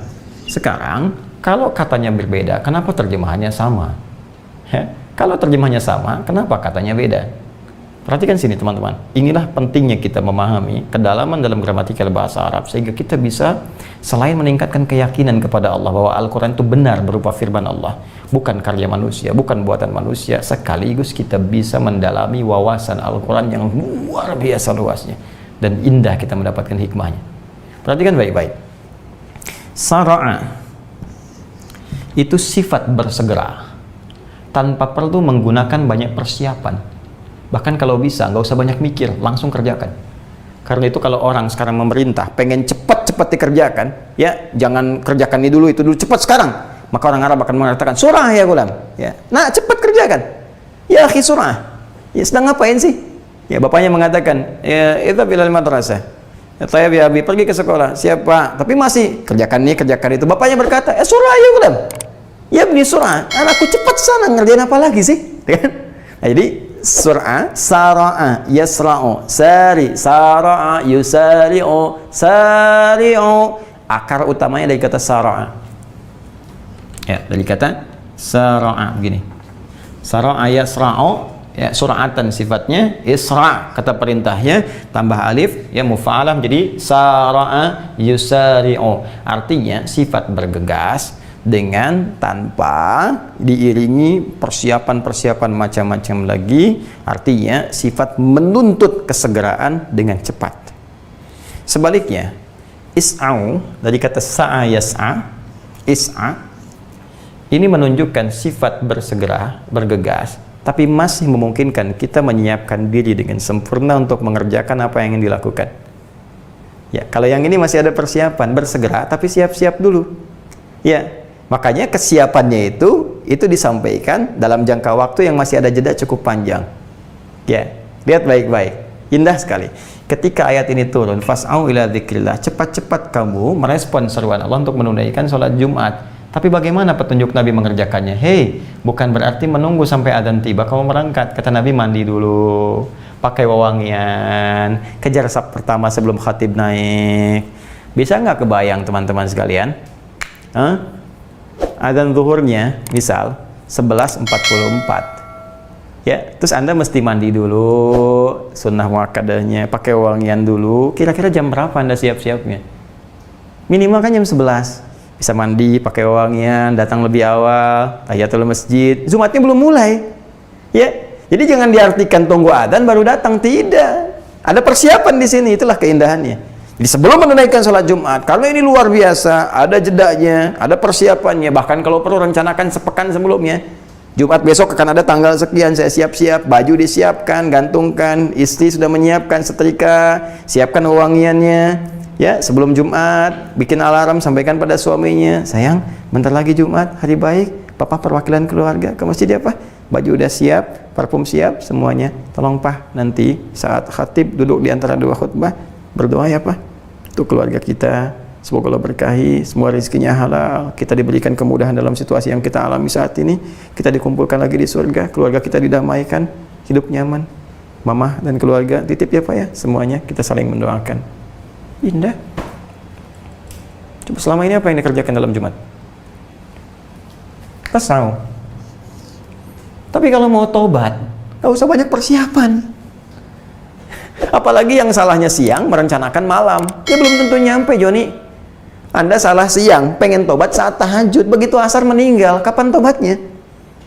Anda salah malam, salahnya ba'da isya, rencana pengen tobat nantilah menjelang subuh, begitu tidur nggak bangun lagi, nggak nyampe. Karena itu kaidah mengevaluasi diri, nggak usah tunggu banyak waktu. Begitu merasa salah, terfikir salah, seketika istighfar. Makanya dalam episode kehidupan manusia itu pasti akan ada lintasan-lintasan takwa itu yang akan melewati nafsu dan mengingatkan karena kita pernah berbuat salah. Kalau nggak percaya silakan. Tiba-tiba lagi sendirian, pernah ingat salah. Nah itu anugerah Allah. Begitu diingatkan seketika istighfar. Dan dalam kesendirian Anda ketika Anda minta ampun, ya Allah, saya pernah salah dulu ya Allah. Saya pernah mencela si fulan, saya pernah menghujat si fulan, saya pernah berbuat maksiat, saya pernah begini. Dalam kesendirian ketika Anda tertidur, malam-malam bangun ingat itu. Menangis Anda, itu jelas sudah selesai. Selesai riwayatnya, diampuni dosa-dosa yang ditangisi itu oleh Allah Subhanahu wa taala. Maka dari itu, sebelum kita memulai beramal, berharap dapat surga yang dijanjikan tadi, wa jannatin arduhas samawati wal ard, berharap mendapatkan surga, bergegas. Itu Allah yang motivasi loh. Cepat supaya kamu pulang nanti bagus. Pulangnya enak, pulangnya bersih. Kamu akan meninggal kok. Kalau bahasa halusnya begitu. Ya Allah kasih kabar ke kita, hei, cepat bersihkan diri. Bersihkan keadaan kamu nanti akan meninggal. Ya, siap-siap dulu, nanti di akhirat ada begini.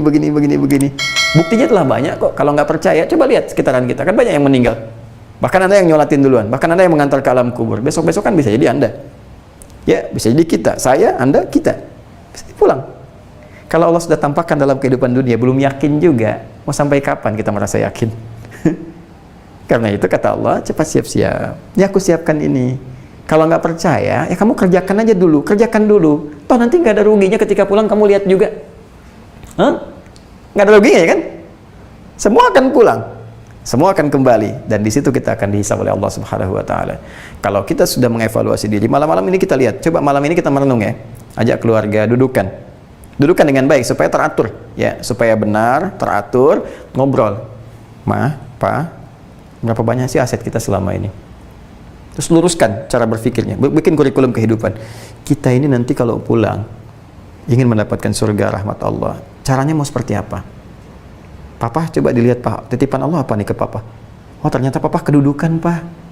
Iya Pak, kita manfaatkan kedudukan Papa supaya benar, supaya Allah ridha. Toh satu saat bisa berganti kedudukan ini. Toh kita lihat orang-orang yang punya jabatan pada akhirnya mereka selesai juga, kemudian berganti, kemudian hilang kewibawaan yang selama ini dititipkan. Pak tolong Pak bikin kebijakan yang baik. Ya Mama ridha, kalaupun belum bawa apa-apa ke rumah, nggak apa-apa. Yang penting Allah senang dengan kita. Tuh. Apa ternyata aset kita banyak nih Pak, begini-begini. Ya toh di alam kubur juga nggak semuanya kita pakai Pak. Hanya 2 meter, 3 meter. Tapi kan dalamnya bisa luas sesuai amalan kita. Yang ada sekarang nggak akan dibawa. Coba kita ukur. Ada yang lewat ilmu, ada yang lewat, ya kalaupun dengan tenaga nggak apa-apa, tapi semua keluarga dapat tarbiyah sehingga tuntutannya sama.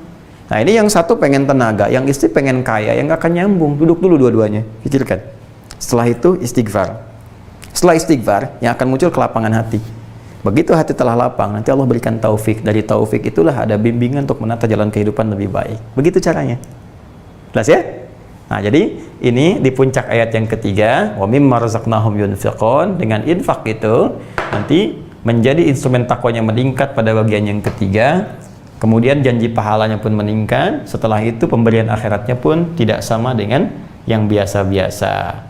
Nah, sekarang tinggal kita bikin kurikulumnya untuk kita persiapan demi amalan esok hari. Karena begini, kalau ilmu sudah disampaikan, maka amal berubah dari informasi menjadi tuntutan. Sebelum masuk ke tuntutan ada tantangan. Ditantang dulu tuh, mau mengupgrade gak level kita? Yuk kita naikkan. Bikin rencana. Siapkan dari sekarang, keluarkan ayat-ayatnya. Minimal nanti kita bisa mengamalkan infak ini, minimal capaian kita yang wajib dulu, bisa zakat dulu, kan? Dengan zakat nanti naik ke sedekah lebih luas lagi dan seterusnya. Jadi ini bahasan pada penutup ayat yang ketiga. Alladzina yu'minuna bil ghaib, amalan hati, wa yuqimunas shalah, amalan fisik, wa mimma razaqnahum yunfiqun, dan amalan ke harta benda. Nah, sekarang kita ingin bertanya, ya Allah, saya pengen sholat dengan benar. Ya Allah, saya juga pengen infak, pengen beramal selama hidup, bisa beramal dengan harta, walaupun sebatas apa yang saya bisa dapatkan. Tapi saya pengen beramalnya tuh maksimal. Caranya bagaimana? Referensinya seperti apa? Tadi cuma nyampaikan, ya Allah begini saya pengen gitu. Ya Allah tolong berikan jalan pada kami. Bagaimana kami mendapatkan informasinya? Ya pengen bekerjanya mudah, pengen seperti sahabat dulu, walaupun ada perjuangan di awalnya, setelah itu bisa nikmat beribadah. Pengen seperti Utsman bin Affan, kaya tapi tiap malam tahajud, setiap hari bisa khatam Quran. Ya, kami pengen seperti itu. Bagaimana caranya ya Allah? Maka kalau ingin seperti itu, mesti dinaikkan lagi, di-upgrade lagi instrumen takwanya pada bagian yang keempat. Dan ini puncaknya. Kalau yang keempat ini didapatkan, maka secara otomatis yang 1, 2, 3 akan mengikuti. Ya, saya ulang, kalau yang keempat ini bisa kita dapatkan, maka yang 1, 2, 3 itu akan ikut dengan sendirinya. Ya, maka yang keempat ini naik kemudian ayatnya menjadi ayat yang keempat. Kita bacakan, walladzina yu'minuna bima unzila ilaik wa ma unzila min qablik wa bil akhirati hum yuqinun. Bagian yang keempat, orang-orang yang bisa mengupgrade nilai takwanya menjadi orang yang bertakwa dalam pandangan Allah, termasuk kalangan spesial yang dapat keutamaan istimewa, adalah walladzina yu'minuna bima unzila ilaik, adalah mereka orang-orang yang terbuka kesempatannya, lelaki, perempuan, tua, muda, semua bisa masuk dalam level yang keempat itu. Syaratnya yu'minuna bima unzila ilaik, mereka meyakini dan mau mengamalkan semua yang kami turunkan kepada Muhammad sallallahu alaihi wasallam, ya, wa ma unzila min qablik. Demikian pula mereka meyakini seperti Allah telah menurunkan pada nabi-nabi sebelumnya pedoman-pedoman yang telah diturunkan kepada mereka semua. Maksudnya apa? Maksudnya kita diminta melihat, orang-orang dulu yang sukses bahkan sebelum Nabi Muhammad SAW, mereka semua mendapat petunjuk dari Allah Subhanahu wa Ta'ala. Allah yang bimbing mereka lewat nabi-nabinya, Allah yang bimbing mereka lewat rasul-rasulnya, Allah yang bimbing mereka lewat petunjuk-petunjuk Allah. Kalau kamu yakin dengan kesuksesan mereka, maka aku pun turunkan kepada Nabi Muhammad SAW pedoman-pedoman yang bisa membuat engkau lebih dekat dengan Allah, sukses dalam hidupmu. Cuma syaratnya yakini semua pedoman itu dan amalkan semua tuntunan yang dibawa oleh Rasulullah SAW. Wabil akhirati hum yuqinun, dan yakin terhadap ketentuan dan hukum akhirat yang nanti suatu saat kamu akan dapatkan itu semua. Sekarang pertanyaannya, apa yang Allah turunkan kepada Rasulullah SAW sebagai pedoman kita untuk mengupdate takwa pada level yang keempat ini, sehingga dengan level itu 1, 2, 3 akan ikut? Ya. Kemudian apa contoh-contoh di masa lalu yang kita yakini menjadi informasi bagi kita saat ini? Jangan salah menerjemahkan. Nanti kita akan bahas. Jangan salah menyimpulkan. Kalau Anda simpulkan keliru, bisa jadi paham yang salah. Seperti ada paham sekarang, ini ayatnya nih tentang pluralisme. Semua agama sama, menuju Tuhan yang sama, cuman caranya beda-beda. Itu agama rujak itu. Ya, itu keyakinan rujak dicampur-campur semuanya. Nah, itu keliru. Jangankan kita yang beriman, ya orang-orang di luar muslim, di luar mukmin saja menolak itu semua, apalagi kita yang beriman. Jadi kalau ada yang bicara seperti itu, Anda cukup tinggalkan saja, karena itu keyakinan baru, itu agama baru. Ya, tinggalkan itu, kembali kepada jalan yang benar supaya kita tidak salah menyimpulkan. Nah, karena itu sekarang muncul pertanyaannya, bagaimana cara memahami ayat ini, ayat yang keempat, ya, bagaimana cara meyakini apa yang diturunkan Allah kepada Rasulullah, apa saja pedoman yang dimaksudkan, dan bagaimana cara menyingkapnya, memahaminya, mempelajarinya. Itu yang insya Allah pelan-pelan kita akan bahas di pertemuan berikutnya, ya. Jadi sabar ya, kita malam ini berusaha yang ini dulu, sehingga nanti tidak terlampau banyak kita gali, sehingga amalannya menjadi sedikit. Ya, ini panjang-panjang saya uraikan yang ini, terus saya lebarkan dengan yang ini. Panjang kali lebar kan sama dengan luas. Ya, terlampau luas nanti bingung mengamalkannya. Di malam ini kita cukup dulu upgrade sampai yang ketiga ini, siapkan kurikulum hidupnya. Selama sepekan kita uji. Begitu caranya, enak kan? Nah, ini sepekan nanti kita lihat capaiannya. Nah, setelah itu baru kita tambah lagi infonya dengan yang keempat, ya. Dari sini nanti baru kita teruskan kembali sehingga antara pelajaran dengan amalan itu menjadi seimbang. Insya Allah jeda dalam sepekan ini nanti ada program Sitama. serupa tapi tak sama. Itu pun insya Allah kalau kita dalami bisa bermanfaat. Ada nanti pertanda, pernah tahukah Anda? Besok insya Allah setiap jam 2 ya. Setiap jam 2 siang nanti akan ada hal-hal inspiratif, bisa berupa kisah, bisa berupa nanti nilai-nilai, bisa berupa hikmah di balik perintah atau rahasia di balik larangan yang mungkin hanya 5 menit saja ya kita bisa simak, tapi itu bisa membawa 50 tahun kehidupan kita ke depan bila kita rumuskan dengan cara yang lebih baik. Nah teman-teman sekalian, mohon izin menyampaikan informasi sebelum saya akhiri. Saya mendapat banyak pertanyaan juga yang disampaikan. Ada beberapa hal tentunya. Pertama, bagaimana ingin bertanya kepada Ustadz Adi, ya seperti apa. Tentunya banyak ustadz-ustadz, kiai-kiai, ya habaib, ulama-ulama kita yang bisa jadikan referensi, dan insya Allah mereka bisa lebih baik daripada saya. Jadi jangan hanya bergantung kepada saya, menunggu-menunggu. Kalau memang ada ustadz-ustadz lain, bisa jadikan referensi. Tapi kalau Anda misalnya memang ada yang diyakini saya bisa berbagi di situ, silahkan disampaikan. Dan caranya supaya mudah, tidak harus dipaksakan datang, karena belum tentu saya ada di kantor di Quantum Akhyar, mungkin juga sedang beraktivitas. Kita insya Allah menghadirkan program baru ya, kemarin tayang sekali, namanya Roti Roti. Nah ini menarik nih Roti ini. Jadi kami sedang ngambil program untuk pertanda, tiba-tiba tukang roti lewat ya, roti ya udah sekalian bikin program Roti Roti, ngobrol dan tanya Ustadz Adi. Jadi nanti di program Roti ini insya Allah kita akan buka nanti kolom pertanyaan ya. Jadi dikhususkan baik di IG, Instagram ataupun di YouTube. Nah, nanti teman-teman tinggal masukkan pertanyaan ke situ. Nah, nanti pertanyaan itu akan dihimpun oleh staf kami. Nanti di program Roti, ngobrol dan tanya Ustadz Adi akan disampaikan, lalu saya jawab lewat program itu. Insya Allah, supaya nanti lebih terukur.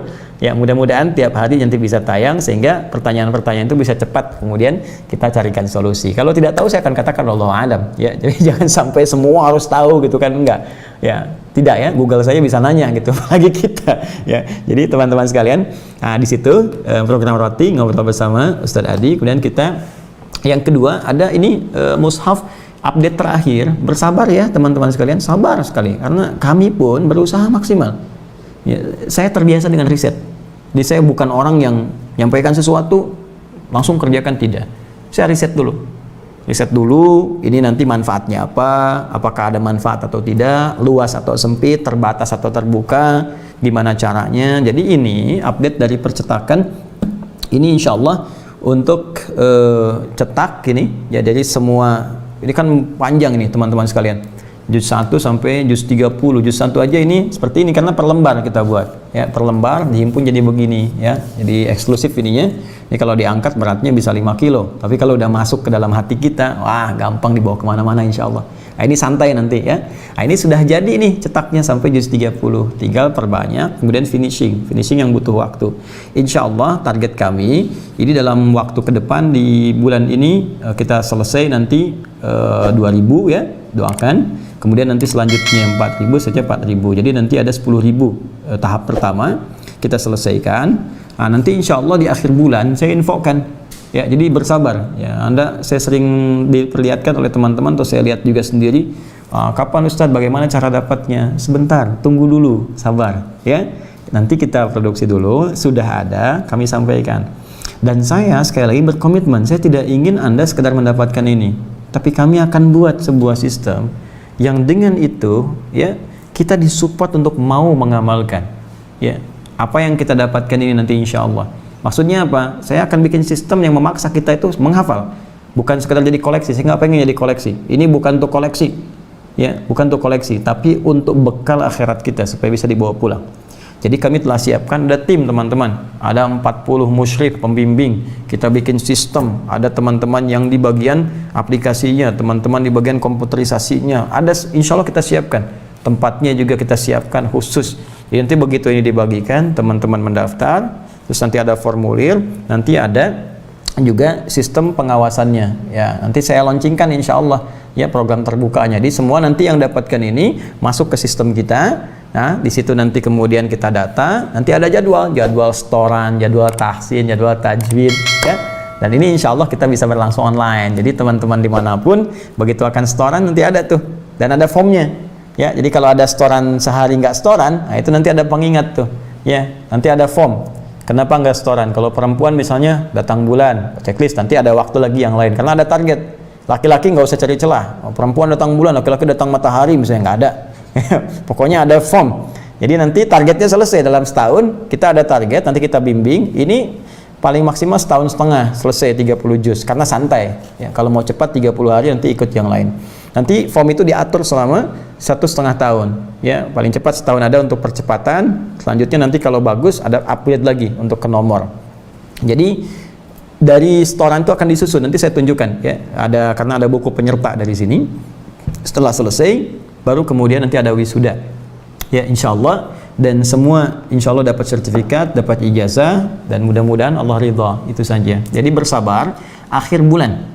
Paling cepat pekan depan, dalam Aqsa yang pekan depan, Al-Quran Sunnah Solution, saya infokan ya bagaimana cara mendapatkannya, bagaimana cara mengambilnya, seperti apa polanya, dan lain sebagainya. Pekan depan kami sampaikan. Jelas ya? Baik, dan pekan depan pula, catat baik-baik, kami akan sampaikan informasi untuk pembukaan program PKU, Pendidikan Kader Ulama. Jadi izinkan saya menyiapkan tempatnya dulu. Ya, insya Allah sebaik yang bisa saya siapkan. Jadi begitu tempat sudah siap, desain sudah siap, sudah ada, nanti programnya akan dibuka dan kami akan sampaikan. Ya, saya kira itu yang bisa diuraikan di kesempatan pada malam hari ini. Semoga Allah mengampuni dosa-dosa kita, memaafkan kesalahan kita, membimbing kita untuk lebih baik daripada hari-hari sebelumnya. Semoga Allah mengangkat segala persoalan-persoalan kehidupan yang kita alami sampai dengan hari ini, memberikan kekuatan pada jiwa kita untuk bersabar, memberikan kemampuan untuk memahami setiap ujian sehingga mampu mendekatkan diri dengan Allah Subhanahu wa taala, memberikan petunjuk kepada seluruh hamba-hamba Allah terutama yang hadir di Indonesia ini, kepada rakyat-rakyat untuk berbuat baik dalam kehidupan, kepada pejabat untuk bersikap adil dalam setiap putusan, ya kepada para pengusaha untuk benar dalam usahanya sehingga negara kita Allah bimbing untuk menuju kemakmuran, kebaikan, kedamaian, ketentraman seperti yang kita harapkan. Saya hanya mengingatkan bahwa bekerja yang benar, bekerja yang tulus, berbuat baiklah, karena suatu saat setiap kita akan berpulang kepada Allah Subhanahu wa ta'ala. Itu yang dapat disampaikan. Mari kita berlomba untuk meningkatkan minimal sunnah-sunnah di malam Jumat sampai esok hari di hari Jumatnya, dan insya Allah mudah-mudahan kita diikhlaskan, dengan itu pahala dilimpahkan kepada kita semua. Allahumma taqabbal minna innaka antas samiul alim wa tub alaina innaka antat tawwabur rahim. Allahumma 'allimna ma yanfa'una, 'allimna ma jahilna, waffiqna lil amala ya Allah ma ta'allamna bih. Ya Allah, ajarkan kami pengetahuan yang bermanfaat, entaskan ketidaktahuan kami, bimbing kami untuk mengamalkan apa yang telah kami pelajari. Allahumma ja'alna min ahlil Qur'an waj'alil Qur'ana sahiban lana fid dunya wa syafi'an lana fil akhirati ya arhamar rahimin. Duhai Allah, mohon jadikan kami termasuk dari ahli Al-Quran. Jadikan Al-Quran sebagai sahabat kami di dunia dan syafaat bagi kami di akhirat saat kami kembali kepadamu ya arhamar rahimin. Allahumma ij'al baqiyata hayatina hayatan thayyibah wa akhir hayatina husnul khatimah. Ya Allah, jika masih tersisa lembaran kehidupan esok hari yang kami jalani, jadikan sisa kehidupan kami lebih baik dari hari sebelumnya. Dan jikalau memang menjadi hari terakhir dalam kehidupan kami, jadikan akhir hidup kami husnul khatimah sebagai persiapan pulang menghadap kepadamu.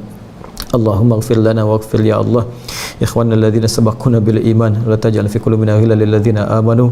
Ya Allah, kami mohon berikan kami ampunan ya Allah dari semua kesalahan yang kami kerjakan, dan berikan petunjuk kepada kami untuk mengikuti jejak langkah-langkah orang-orang terdahulu yang lebih baik dalam pandangan-Mu ya arhamar rahimin. Hilangkan segala sifat-sifat buruk dalam jiwa kami, sifat iri hati, dengki kepada hamba-hamba-Mu yang lain ya arhamar rahimin. Ya Allah, Allahumma ya arhamar rahimin, Rabbana atina fid dunya hasanah wa fil akhirati hasanah wa qina adzabannar. Anugerahkan kepada kami segala kebaikan di dunia ini, kemuliaan di akhirat nanti, dan jauhkan kami dari segala apapun yang bisa mengundang murka dan neraka-Mu.